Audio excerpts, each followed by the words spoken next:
Cher peuple Altos, comme vous avez pu le constater, la milice sans visage a décidé en ce jour de réitérer sa détermination quant au non-respect des limites établies par notre institution, ne comprenant pas que leur présence est source de conflits ne menant qu'à la mise en péril des citoyens qu'elle prétend défendre et représenter.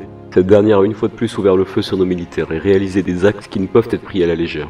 La situation devient critique, mais la manipulation des forcenés n'en est pas moindre. En effet, la gendarmerie s'est rendue dans la nuit du 7 avril 2024 sur la zone de Poliaco et Teresa, dans l'optique d'une assistance aux entreprises de sécurité menacées par cette milice. Les forcenés ont délibérément forcé les hommes de deux entreprises de sécurité à ranger leurs armes de service, et ce, malgré la légitimité de leur contrat de travail.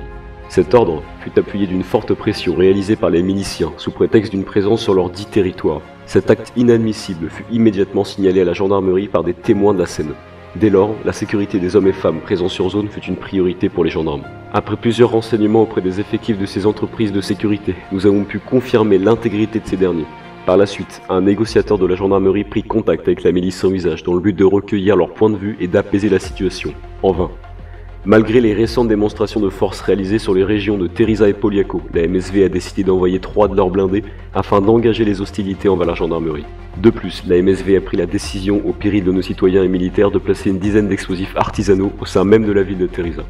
Leur comportement n'étant visiblement pas assez déplorable à leur goût, la MSV a pris la décision de se rendre au complexe Omega situé vers Pyrgos afin de capturer les membres du service de sécurité ayant, d'après eux, envoyé des messages d'urgence à la gendarmerie. Grâce à la rapidité et au professionnalisme des membres de ces différentes agences de sécurité, la vie de ces derniers n'a pu tomber entre les mains des miliciens présents sur zone avec pour moyen de locomotion plusieurs blindés connus pour leur présence aux alentours du site miné qu'est devenu Teresa. L'arrivée d'un L4 de la gendarmerie obligea le convoi des forcenés à quitter les alentours du complexe Omega, avec tout de même une ouverture de feu sur des effectifs. Ce convoi, composé de 2 Ifrits et un Strider, prit la direction d'un camp armé situé non loin de Sofia, tout en passant par la route qualifiée de principale. N'étant plus dans la capacité de nuire aux citoyens, entrepreneurs, membres de la sécurité et bien d'autres acteurs de la société Altos, le regroupement d'individus s'est retranché dans les bâtiments de cette même base, et ce, durant plusieurs heures, tout ceci sur la surveillance de la gendarmerie. Les actes réalisés en ce 7 avril 2024 démontrent l'incohérence et la dangerosité de cette milice, prônant, dans une récente vidéo, la tentative d'homicide à l'encontre des gendarmes et citoyens s'opposant directement à leurs agissements.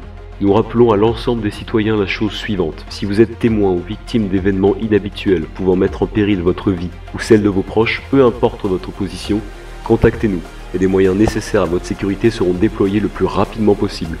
La présence de la MSV sur le secteur de Teresa, Poliaco ou bien même l'aérodrome AAC est proscrite. Si cette dernière est visible dans les zones susnommées, ne prenez pas de risques et restez chez vous dans un espace sécurisé pour y être protégé. Gardez votre sang-froid, prévenez-nous et attendez les secours. Pour la patrie, l'honneur et le droit.